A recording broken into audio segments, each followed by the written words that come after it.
What's up? Hello, everybody. Welcome back to Roll Pod, an Alabama sports podcast from Bama 24/7. I'm Cody Goodwin. It's officially October. Got the whole gang here, Alex Scarborough and Mike Rodak. Guys, how do we feel about the fact that the first month of the season now officially in the books? Mike? I don't know. I don't know. I think I need to start asking better podcast opening questions to get like something out of you guys sometimes. I feel like we're just getting started though. Like right. I feel like the season just began. Like the first three games were whatever, and now we got Georgia under belt, and there was enough there that we both have reason for optimism, but also some questions about what they're going to look like moving forward. So yeah, we're just getting started. It's going to make today's game on today's show. We're going to play stock up, stock down a little, I guess, funny because like, oh, the season just began. Why would people, stock up, stock down? But I feel like 4 games, that's a third of the way through the regular season, is a good time to maybe kind of look at what we've seen so far, who's improved, who's played well, and also take a look at, guys that maybe we want a little more from, or just haven't played a ton, or have maybe, perhaps even lost their roles or even jobs in their specific position groups. So we'll discuss that a little bit on today's show. But I wanted to start actually with a story that Mike wrote about what happened to Alabama's offense and defense against Georgia. Recording this on a Tuesday. On Monday, we always get to hear from Kalen DeBoer and the coordinators, which is refreshing because they've taken the time to really kind of digest the game. They've gotten to watch the film. They've gotten to kind of see a little bit more about what happened in the immediacy of everything in a game like football. Sometimes it's a little bit hard to judge. So we got to talk to all of the players involved about really what happened, right? Like what went really well in the first half, what went really poorly in the second half against Georgia last Saturday. Mike, you were the one that wrote the story for this morning. What was kind of your big picture takeaways about what happened? Well, first, I was just looking at PFF's big board for the 2025 draft. Jalen Milroe was 58th last week. He is now number 6 overall on PFF's big board. Are you saying his stock is up? It's an insane jump for 1 week. But has nothing to do with the question you just asked me. I was just looking at that, and I found it pretty fascinating. Glad to see you're engaged. We're off to a great start this morning. I am engaged. I'm engaged in the sense that Alabama took a 28-0 lead over Georgia and then allowed a 34-5 run. And honestly, I'm not sure which one is more impressive, because I think it was impressive for Alabama to come out against a team that doesn't lose too many football games in Georgia and score 28 points and allow 0. That's pretty good. Like, I think we were all kind of stunned at that happening, but you can make an argument that what Georgia did in that situation, on the road in a hostile environment, to come back and score 34 of the next 39 points was pretty remarkable. And obviously it got diminished in terms of the storyline when Alabama scored with Ryan Williams and then, held Georgia out of the end zone. But if that didn't happen, and we're talking about Alabama having lost that game after blowing a 28-0 lead, I think that's becomes a huge storyline this week. So it's still, no matter win or lose, like I think Nate Oates sometimes would say, sometimes it's dangerous to win a close game because then you feel really good, even though there's a lot of things that you could have done better. And I think that's certainly the category they're in. I think that's something Kalen DeBoer has recognized himself, and talking about needing to have Tuesday's practice be the best Tuesday practice they've ever had. And look, to me, it's just a question of how much of that first 28-0 run was just Georgia not knowing what to expect out of Alabama on both sides. Richard Johnson wrote about it for CBS in terms of the defensive side, where Alabama had only blitzed 4 times in the first 3 games in terms of defining blitz as a 5-man or more rush. And then they just brought out this cover 0 look and started bringing all this pressure at back. And we heard even Kane talking yesterday about, they were fortunate to save that for SEC play, that pressure package. And they thought Beck would do exactly what he did and throw that pick to Damani Jackson on that particular play. They used it again on the intentional grounding play. So how much of that was just Georgia not having a lot of film on Alabama? That's something when Ryan McGee from ESPN was at Georgia last week, Kirby Smart clearly told him, because Ryan was talking on TV about Georgia's looking at Washington film, looking at Fresno State. You know, they had the 3 games of this year, but they just didn't really know what to expect. I think once Georgia settled into actually knowing what they were looking at, they made some adjustments. They went for that 2-man spy on Milroe. It was a totally different ball game. And Ryan Williams still won today because of his ability and his superhuman traits that he has. But a lot of things were not going well for Alabama in terms of the running game. That's something that Nick Sheridan talked about yesterday. And I looked it up. Justice Haynes' first run, 23 yards. After that, he had 5 carries for 12 yards. Jam Miller, 8 yards on 5 carries. Jalen Milroe's final 8 runs, 13 yards. And none of those were like short yardage situations either. So that's problematic, you know, that they weren't able to run the ball.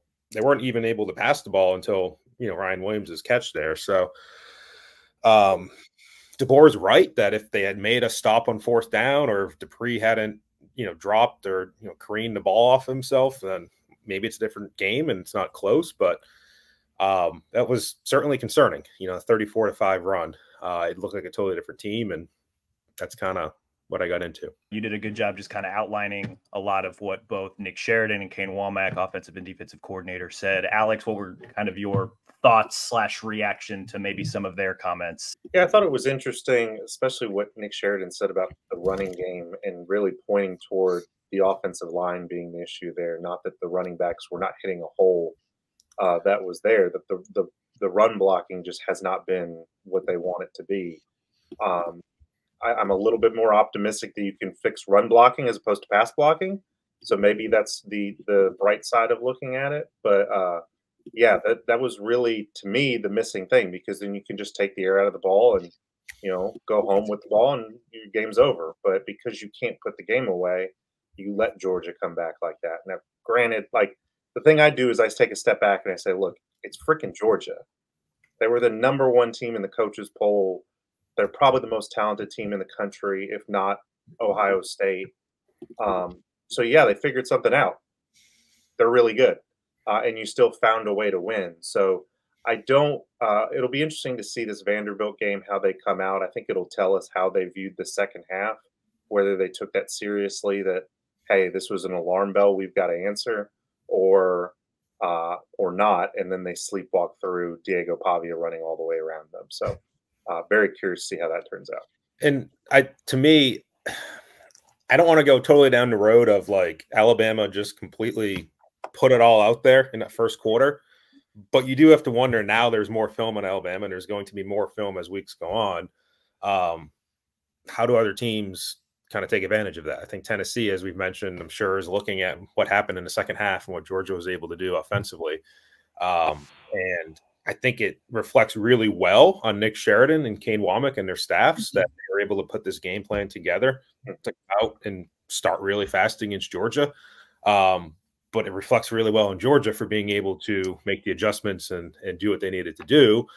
And now it's like, how much are you holding back if you're Alabama? Like, if you had your secret stash of what you wanted to do and you used it for that game, like, what's your next play? What's in your stash still? What's in your pocket you can still pull out against Tennessee? What can you pull out down the road in the playoff? Because there's just going to be more and more film on what to do against Jalen Miller, what to do against Ryan Williams.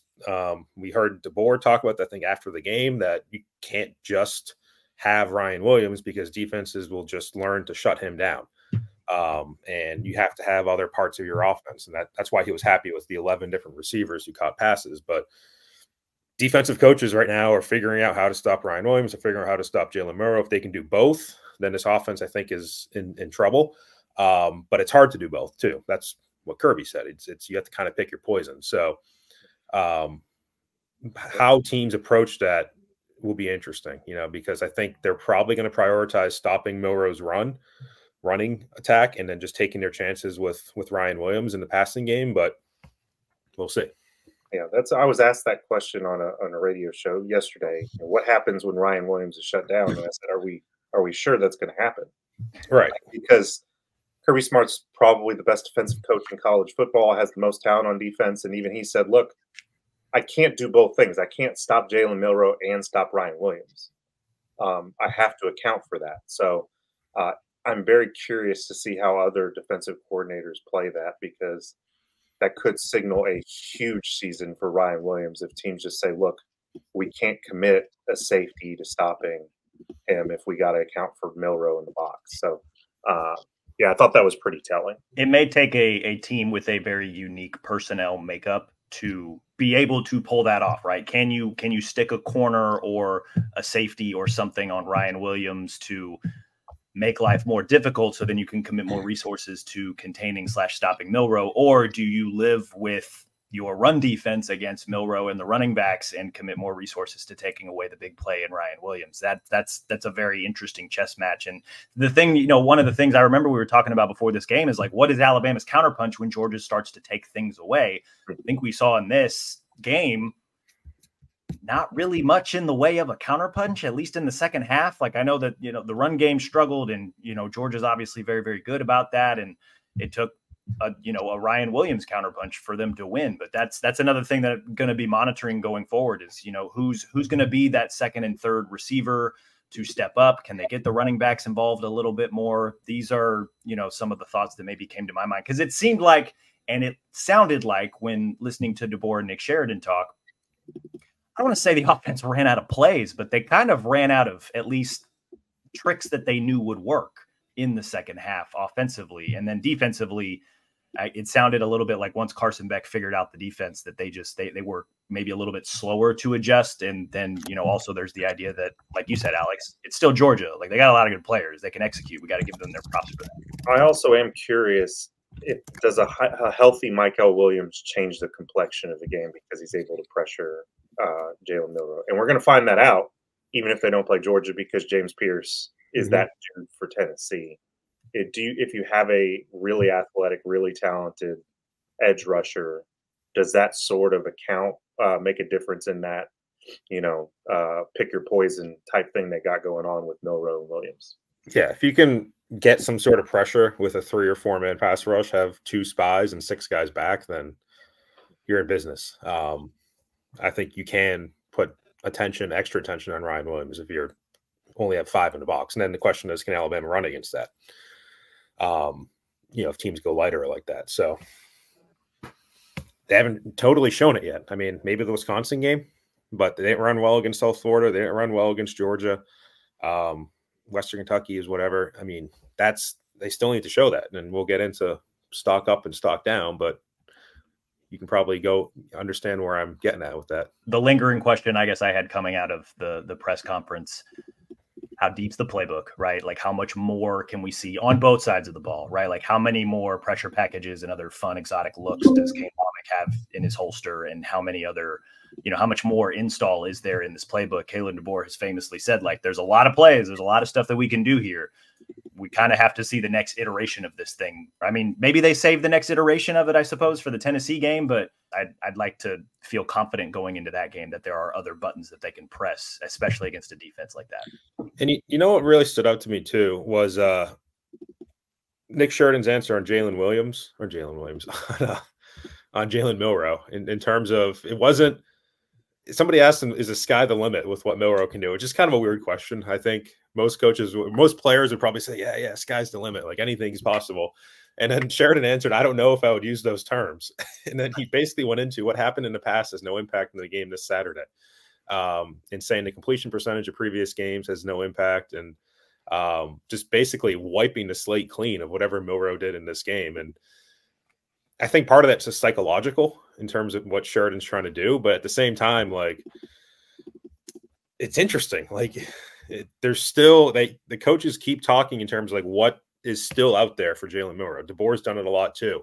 And they're not quite as like universally complimentary about Milroe as maybe fans or commentators are, which I find interesting, just because I think there's what they want to do offensively is still not what they're doing offensively right now. It's still very different than what they did at Washington.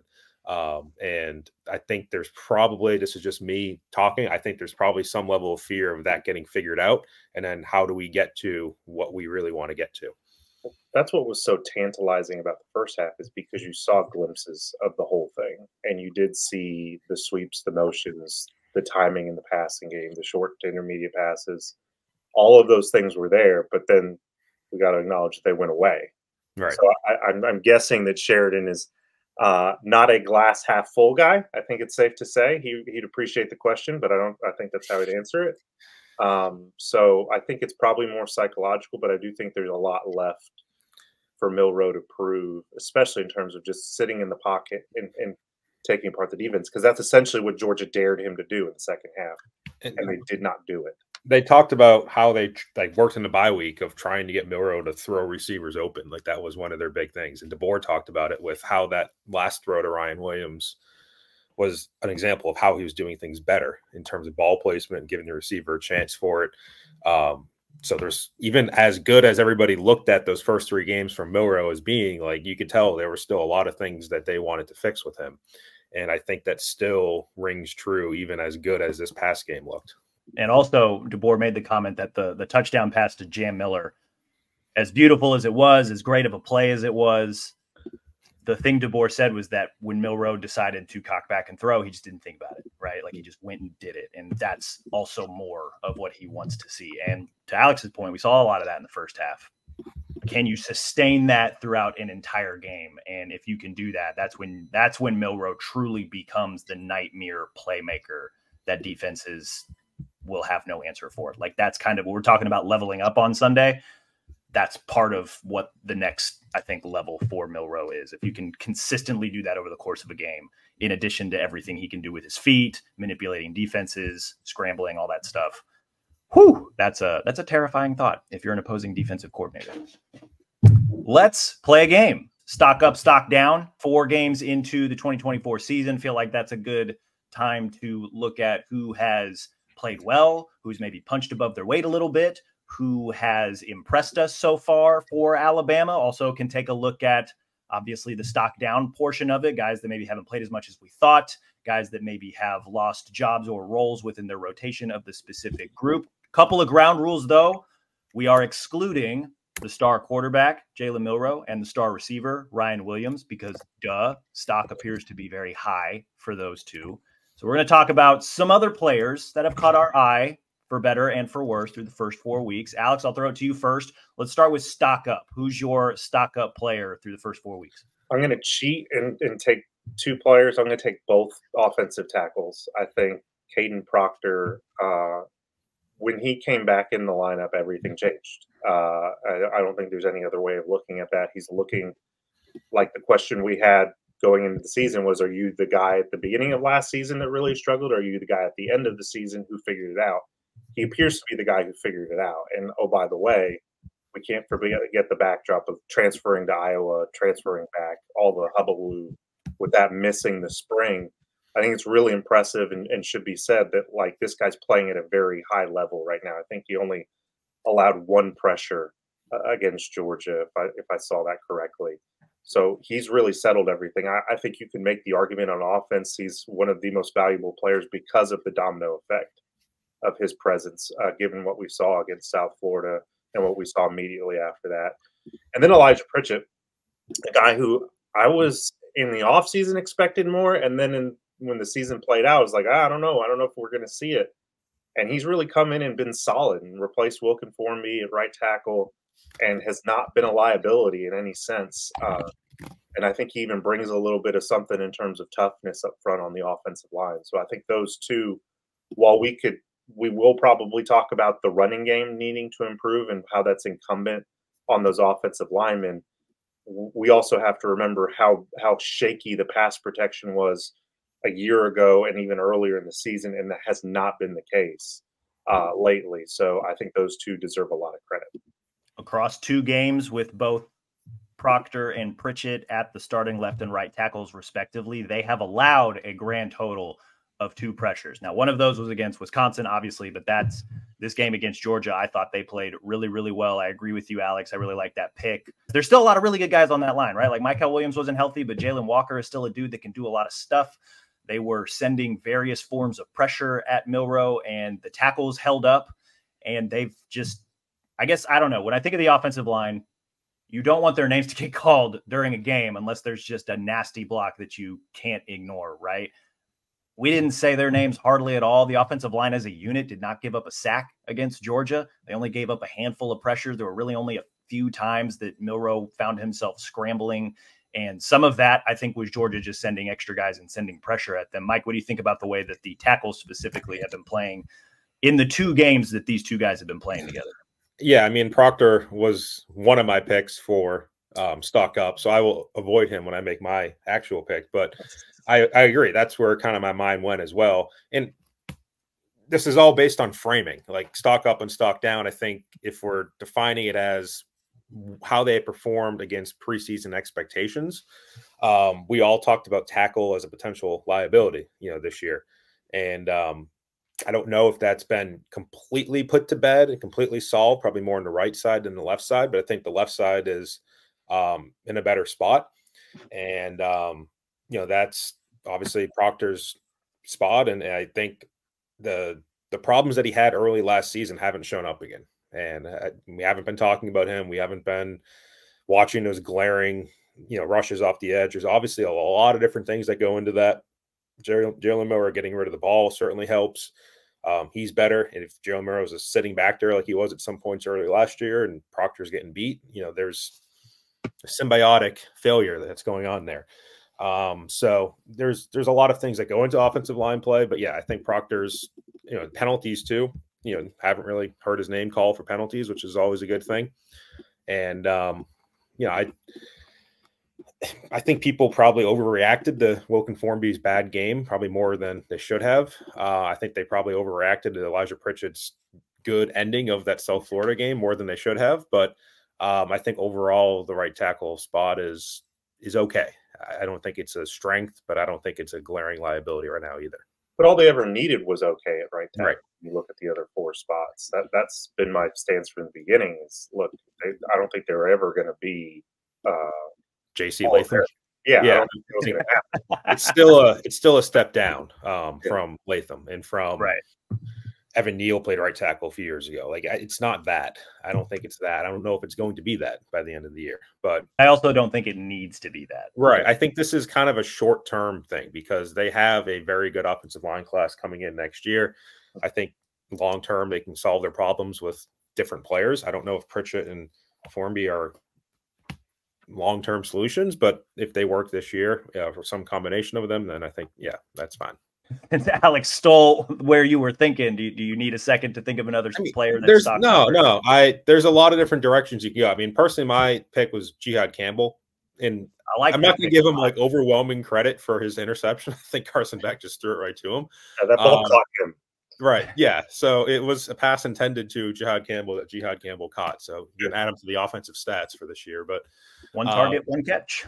Overall, let's not lose sight of like that Jihad Campbell's been a ascending player now for 2 years. I think he is to a point where you can make a strong argument he's their best defensive player. I think right now he's probably their best defensive prospect for this upcoming draft. There was an ESPN article last week that mentioned him as a potential first-round pick. I don't think that's outrageous. I think he has the athletic ability, the size to go that high. I think teams will look at him either as an edge guy or an inside guy. I think he can do both. I don't know if he's a top tier pass rusher in the NFL, but I think he can go out there and do some things off the edge. And that's been an important player for him. And, I think there's been guys on the defense you can point to at different times. I think Damani Jackson, the last 2 games has done pretty well in particular. I think, obviously Malachi Moore, you kind of know what you're getting. Keon Sabb had a great start to the year. I think, a little bit shaky in the Georgia game. Davian Brown's kind of been up and down, has plays made against him. Quay Rusaw, Tim Keenan, LT Overton. There's guys, different points in the season so far in the defense have risen up. But I think the most consistent kind of strength of this defense has been Campbell. And again, it's all in relation to preseason expectations. I think expectations are pretty high for Jihad, but I do think his stock, if particularly we're looking at draft stock, has risen so far this year. He seems to be that queen on the chessboard type player for Kane Womack in the defense. He can do a little bit of everything. He's obviously dropped into coverage. He fantastic against the run. You mentioned pass rushing ability may not translate to the NFL as cleanly, but that's something obviously he can do here. I believe when he committed to the program, he was supposed to be, that outside linebacker edge rusher. So just when you have a guy that can do a million things like that, it just unlocks, I think, a lot more for the defense. I've been really impressed. I mean, Alex, I know that you had mentioned that it's really fun to watch guys like Keon Sabb and Malachi Moore run around and play like their hair's on fire. Jihad does that every single game. And I don't know. He's got really, really rare traits. I don't think a first-round NFL draft evaluation is super outlandish either, because NFL coaches are probably watching his film and thinking, oh, if he can do that there, like imagine what he could do here, right? Like I feel like that queen on the chessboard type role, I think will translate pretty seamlessly to the NFL. Alex, what do you think about the way that Jihad's been playing through the first 4 games? Oh, he's played terrific. And it was, I mean, I'm not going to pat myself on the back, but pat myself on the back. That was one of the predictions I had, is that he's going to be the most important player on the defense because of the versatility that he brought and the way he matched a specific need in terms of not having those star edge rushers, those star defensive ends that could wreck a game. You needed somebody you could move around like him. But as it relates to the NFL draft, I think another thing he's got going on in his favor, he's now done this in 2 different defenses, and he's shown an ability to translate his talent in multiple ways. I think that's going to serve him very well, and I think he's one when coaches put together their big board, they're always looking a year or 2 ahead. I think they highlight him and say, I don't know if he's going to be around. He's played his way out if he wants to. My stock up is Damani Jackson. I've been very impressed with the way that he's played. He has been kind of just a steady, quiet, confident presence at the CB1 spot. And this is where it's a little tricky, because when you've got a freshman on the other side, or at least the second corner position is a position that they rotate a lot of guys in. Opposing offensive coordinators and quarterbacks are immediately going to look at that and be like, yeah, we're going to throw at that guy. Like Xavier Brown specifically, he faced 10 targets against Georgia, right? Like they threw at him on the second play of the game. They threw at him 2 of the last 3 plays of the game. And obviously he made them pay, but Georgia also found a little bit of success throwing that direction, as you would expect when you're playing against a first-year guy. Damani Jackson is a guy that when he transferred in, I understood why they took that bet on him, right? Former 5-star guy, immensely talented. I think he was like top 15 overall in his recruiting class a few years ago. He didn't quite have the production at USC that I felt good about like bringing in here, but I guess him coming here was more of a bet on a change of scenery, on a change of coaching staffs. Can this new staff and can him just maybe resetting a little bit get the most out of that talent? And 4 games in, he has allowed a grand total of 2 catches for 18 yards. He also had the pick against Georgia. He has had another pass breakup. Like he's been good. And to also be fair about that, Carson Beck's probably the best quarterback he's played. He's going to get tested a lot more, I think, or at least the secondary as a whole. When look at the string of quarterbacks they've got coming up next. Diego Pavia this weekend. They've got to go to Knoxville to play Nico in the Vols. Brady Cook and Mizzou is going to come here. They got to go to Death Valley and play Garrett Nussmeier, who has, to your credit, Alex, has had some moments, not a lot of really good moments, but when the moments are good, it's like, well, okay, I can see it. So bigger tests await, but 4 games in, I've been very impressed with Damani Jackson. He seems to have just clamped down on that CB1 spot and has just been really steady, very productive, and just honestly, like in the same way that we talk about offensive linemen, you really don't want to hear the cornerbacks' names a lot, and we really haven't heard his name a ton through the first 4 weeks. So we'll see if he can hold that up, but I've been really impressed with the way that he's played thus far. Maybe it wasn't Damani. Maybe they just don't play defense at USC. I think that might be one of the bigger takeaways, because he's been very solid. They do now. Shout out to DeAnton Lynn. Those guys, have you seen them? USC knows how to tackle now. Okay. Well, they couldn't tackle Mullins for Michigan, but that's a whole other thing. But I do think it's the change of scenery piece is really, I think, important for Damani. Mike, you wrote about him appearing on that podcast. I think there was a lot going on in terms of just mentality that he needed to find a new home. Yep. So those are our stock ups. Alex chose the offensive tackles. Mike chose Jihad Campbell. I chose Damani Jackson. Time to talk stock down, which is never fun, but that's part of the exercise. Alex, I'll let you kick this one off as well. Stock down 4 games in for Alabama. All right. I'm going to do one more stock up real quick. I think Malachi Moore deserves a shout. I think he's playing really well right now, and people forget he's changing a position, but I just wanted to shout out Malachi Moore. Look, I think the obvious guy, and it was talked about yesterday, is Jaheim Otis, not really being a factor in this defense right now. A veteran guy, a guy who had a lot of talent coming into the program and just has not materialized. Snaps are down, production's down, everything's down. And I think he's just gotten overtaken by Keenan and the rest of those defensive linemen. James Smith, they've made plays, he hasn't. And you know, Womack was asked about him on Monday and really pointed toward the injury and not being able to play in the spring. And while I do think there's genuinely something to that, I do kind of go back to the fact that Kalen DeBoer said if there was one more week, he would have played in the spring. So it's not like he was totally incapable of doing anything physically. And the fact that he's not playing, I wonder if that's just trying to make it look a little bit easier on him. I don't want to write him off because it is only 4 games into the season, and maybe they will need his presence on the interior. But he's one that I don't think there's any doubt we expected more from this season. That's been a little puzzling to track. In the first game of the season against Western Kentucky, he played 23 snaps. Since then, 18 against South Florida, 13 against Wisconsin, only 14 against Georgia. Most of those are in pass rushing, like obvious pass rushing opportunities, I suppose.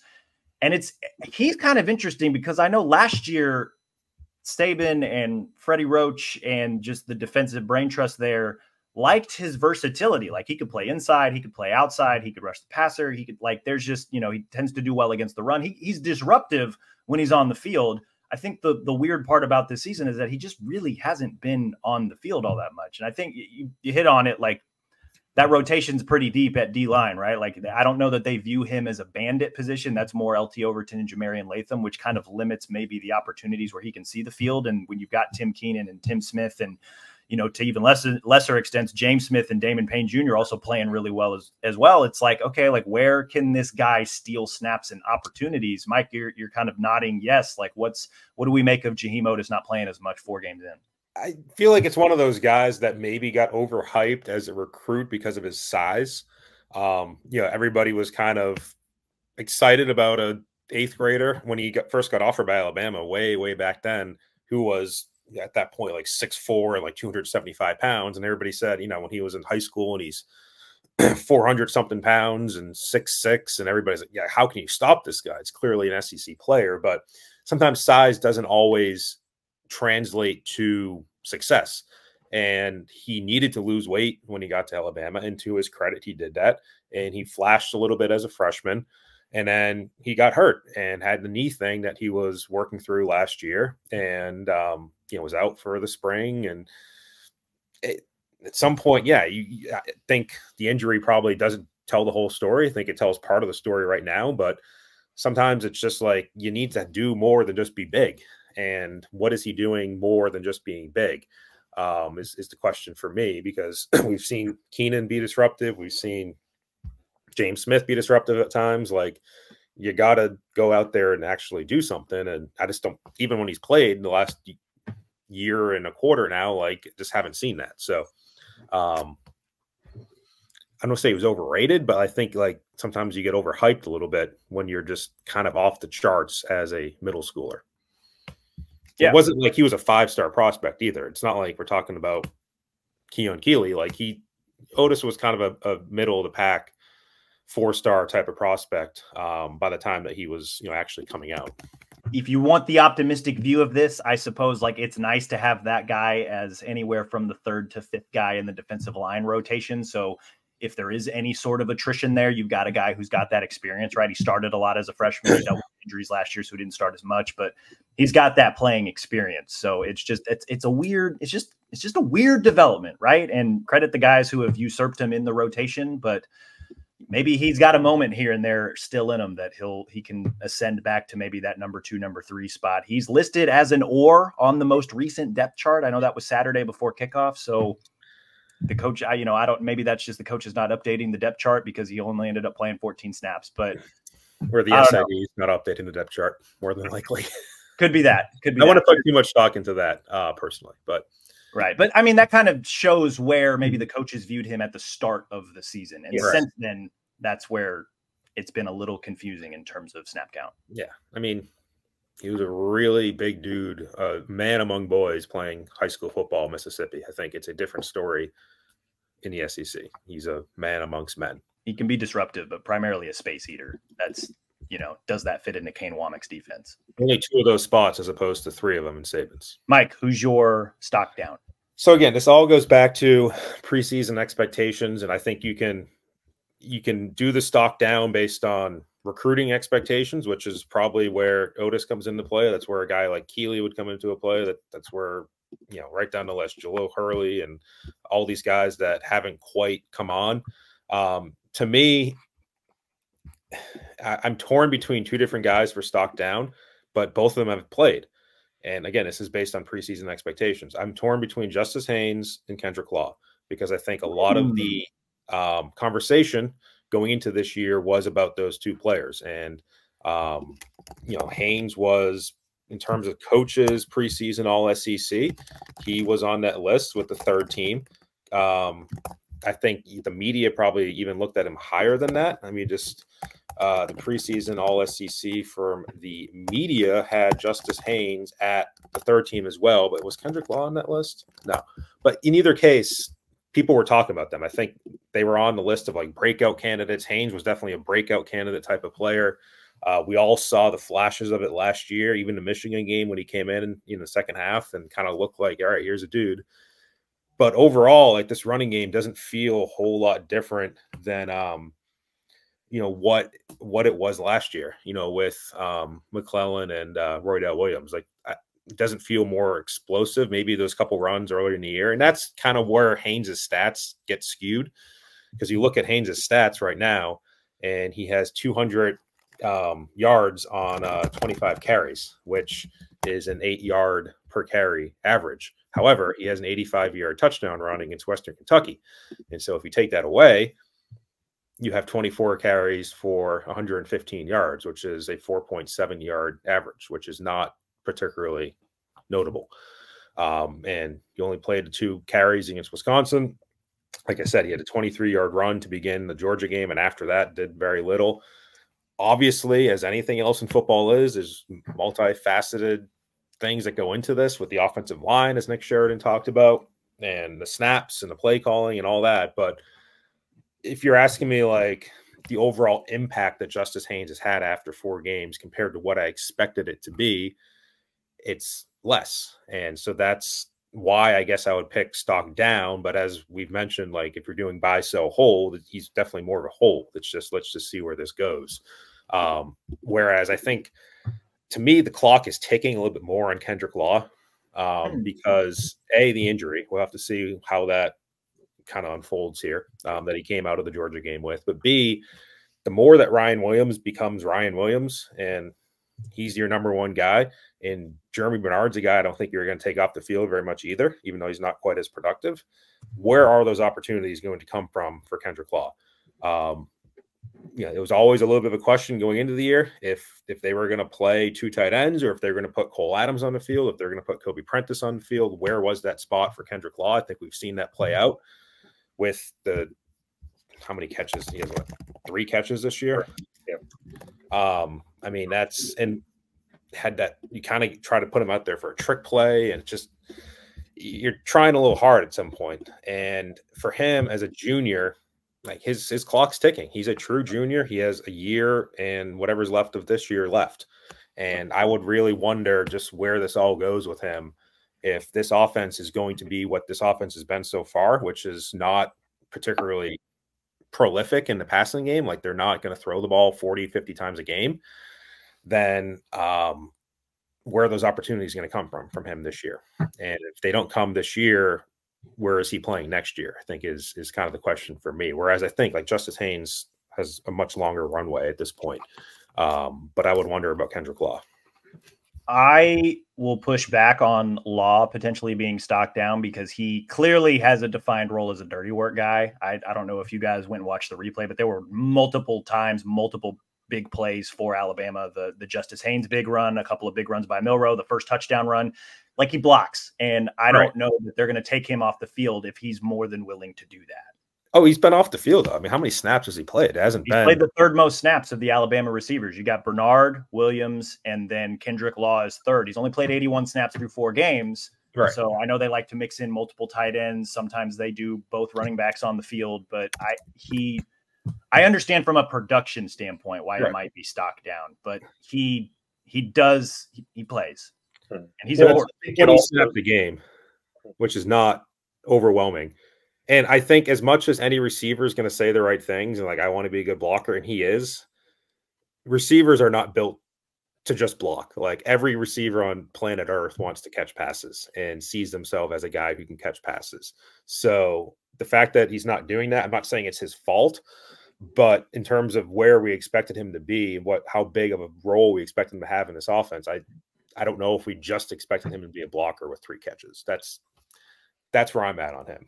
Well, as much as it says about Kendrick Law, I think it also says something about Kobe Prentice, Caleb Odom, Emmanuel Henderson. Those guys have not been able to overtake him. I think a lot of that is the fact that he does all the right things, all the little things that is keeping him on the field. But there's no doubt he needs more production.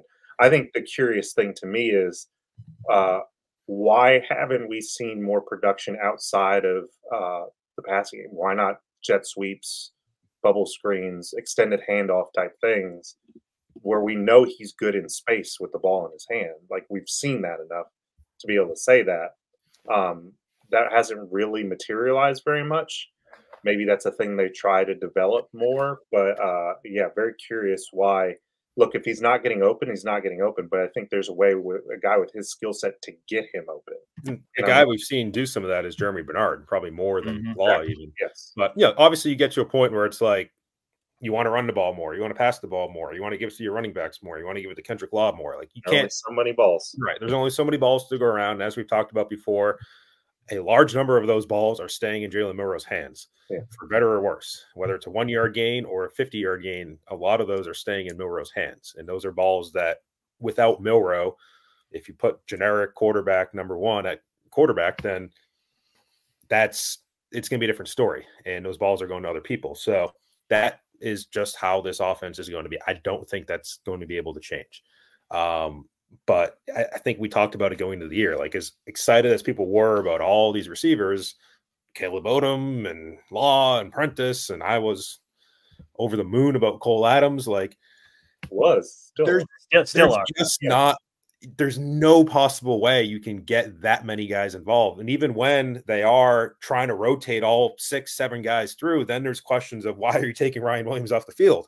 And I think that's probably to the point where we are now, where it's like you can't take Ryan Williams off the field, and you probably aren't taking Jeremy Bernard off the field very much either. So it kind of becomes like the 2021 offense with Jameson Williams and John Mechie, and like nobody else played at receiver. I mean, Slade Bolden maybe got some snaps here and there, but that's kind of where they're at. And I don't think that's a bad thing, but you have to do that knowing, especially with a Caleb Cunningham coming in next year, who's a 5-star kid who I don't want to say he's Ryan Williams because he probably isn't, but he could probably play right away. Like if he's very talented, why not? Like and you have Jalen Hale coming back from injury. Like at what point, there's no possible way to give that many guys looks, which is why I say the clock's kind of ticking on Law, because if I'm his agent, I'm saying your chance might be, if you're wanting to go to the NFL, which the answer is yes to every single player who plays for Alabama, then you might need to go somewhere else and be the number 2 guy safely in a different offense. And you're just not going to have that opportunity at Alabama, which I don't think is a bad thing. I think that's an okay aspect of college football if that is what he wants. And I think the same could hold true for Prentice. I think the same could hold true for Emmanuel Henderson. I think the same could hold true for some of these freshmen out there right now who are on the team but not out there. Odom, Jefferson, Rico Scott, Bubba Hampton. Like you may not keep all those guys, because then you have the next wave of guys coming in, and Cunningham and Brooks, and who knows like who else comes in if they add a portal guy or something. Like what if Perry Thompson leaves Auburn and wants to come to Alabama?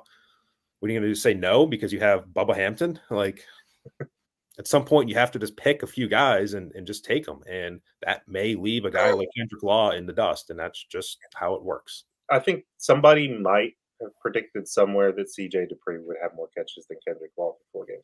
I don't think anybody predicted Josh Davis. Like Josh Davis that shows you where he's at in the passing game right now. Shows how much they're featuring the tight ends. Didn't think that would be the case. The Sharks. Did you know that? They call themselves the Sharks. That's what I learned from CJ Dupree after the game. I love talking to CJ Dupree. He's just, nobody expects it, but he's like a really good talker. Like I'm going to go to him every single time he's out there, but I'm not sure how many more times he's going to be out there. Did we get an explanation for why they're called Sharks? It was kind of thrown in his very last answer, and then I think his interview was cut off after that. So it was to be continued. I do wonder, and to just kind of put a fine point on this, we were talking earlier about like what's the next iteration of this offense, like what is going to be the next counterpunch. I do wonder if Law is involved a little bit more, or whoever emerges as that third receiver. I know that he's got a pretty unique skill set that they have flashed in small moments, I suppose. Like we've seen him do damage after the catch in the couple of catches that he has, but also like they've sent him on pre-snap motion stuff that could set up things down the line. The other thing too to keep in mind about Justice Haynes, but really the rushing attack in general, this is not an exact one-for-one comparison, but Dylan Johnson, who was Washington's running back last year, only had 10 plus carries 3 times through Washington's first 7 games last year. And then he had at least 10 carries in each of their final, 7-8 games last season. So there could be more coming for Haynes and Miller in the rushing attack. It might be different again, because Milroe is such a lethal threat to run, and they seem to have leaned into that quite a bit, but something to keep in mind that these two guys, while stock down right now, could be potential answers to what is Alabama's offensive counterpunch moving forward. Yeah, I very much agree on the Justice Haynes. It's more of a hold than it is a sell. Right. But yeah, that's an interesting stat comparing him and Dylan Johnson for sure. My stock down is I wrote about it a few weeks ago when I actually did this exercise through 3 weeks.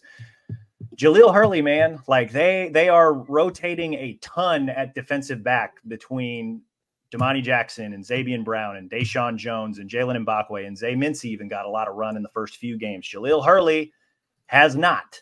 And this is maybe not super surprising given the talent overall that's in that room, given how, some of these guys are emerging, and obviously they want to, keep all of the talented freshmen. They're going to have even more talented freshman defensive backs coming in next year as part of the 2025 recruiting class. Jaleel Hurley, if I look this up, has played a grand total of 6 snaps this season. He was a guy that there was maybe some expectation that he would be in the mix to maybe perhaps be a depth guy, or I think we were all, before Xavier Brown really popped off in the spring, who's going to be that CB2 after we kind of locked in Damani Jackson at CB1 just based on pure experience. But after that, it's like, what's going to happen with that other position? Hurley seems to have just fallen all the way to the bottom of the totem pole. He hasn't really played a ton to begin with. He seems like, Mike, you're talking about all the receivers and potentially the turnover that's going to come after this season at that position. I think Hurley could potentially be a prime candidate to leave the program after this season. And I don't necessarily blame him. There's talented guys in front of him. He does not seem to be high on the priority list in terms of gaining snaps moving forward. And it's a bummer to see, but sometimes that's just, when you're at a program like Alabama, that's just the way it goes sometimes. Yeah, he's number 1 on my list of players that I would expect to transfer after this year. I think it's the writing is just all over the wall. When you have 3 freshmen come in ahead of you and all play ahead of you, I think that's pretty telling. And then there's obviously more freshmen coming in with Dijon Lee and Chuck McDonald, who are both very highly rated cornerback recruits next year. And I think it's time after this year for Jaleel Hurley to, if he wants to have a professional playing career, go try doing it someplace else. I don't want to shit on a kid who doesn't play because there's other talented guys in front of him, and that's not what I'm doing here, but very clearly stock all the way down on Jaleel Hurley, at least at Alabama. And that's my thing with the portal too, is that people invariably react negatively when a guy goes into the portal. There's very few exceptions. Like in a lot of cases, it's the best thing for him and it's the best thing for the team. And there's no reason for people to get all upset about players like that. It's just, you churn through players in college football. You bring guys in the portal. There's always a new recruiting class, and you're not going to bat 1,000, and you just have to keep trying. And there's plenty of guys at any position on the roster that have kind of gone both ways. Like they've come in, they haven't done well, or they've come in and they've played well and they've worked out, and it just keeps on rolling. And in the case of Hurley, 4-star guy, top 100 overall recruit, I'd like to see him play. Like, I want to just see what he has. And I don't know that we're going to see it here at Alabama, but I would like for him to have the opportunity to go play and show his stuff. And it's probably not going to be here. So I'll be curious to see where he ultimately lands should he decide to transfer after this. Yeah, I think it has the potential to be an SEC school. We've seen a lot of Alabama players go to SEC schools who haven't really played here. Who knows where it will be, but like, I think he'll be playing somewhere next year. I just don't think he'll be here. So to review, stock up the offensive tackles, Caden Proctor and Elijah Pritchett, Jahad Campbell, Damani Jackson, and also a shout out to Malachi Moore. Stock down, Jaheim Otis, Justice Haynes and or Kendrick Law, probably both, and Jaleel Hurley. So that's kind of the check-in 4 games into the 2024 season. Maybe we'll have to do this again after 4 more games. We'll probably learn a lot more after Alabama navigates the front half of its SEC schedule. But that is all we've got today, guys. We'll be back Thursday to look a little bit more ahead toward the Vanderbilt matchup. I'll get to talk about Diego Pavia, which is going to make Alex squirm a little bit, but it's going to be fun. I'm very excited for that matchup and to be able to discuss it a little bit more. In the meantime, be sure to rate and review this show wherever you listen to your podcast, Apple, Stitcher, Spotify, even our Bama 24/7 YouTube page. Subscribe to Bama 24/7 and 24/7 Sports. Believe we're running a special to subscribe now that we're into the month of October. I feel like we're always running a special, so go ahead and take advantage of that. I put a link to subscribe in the show notes if you aren't already. As always, we appreciate you guys for listening. Talk to you all again soon.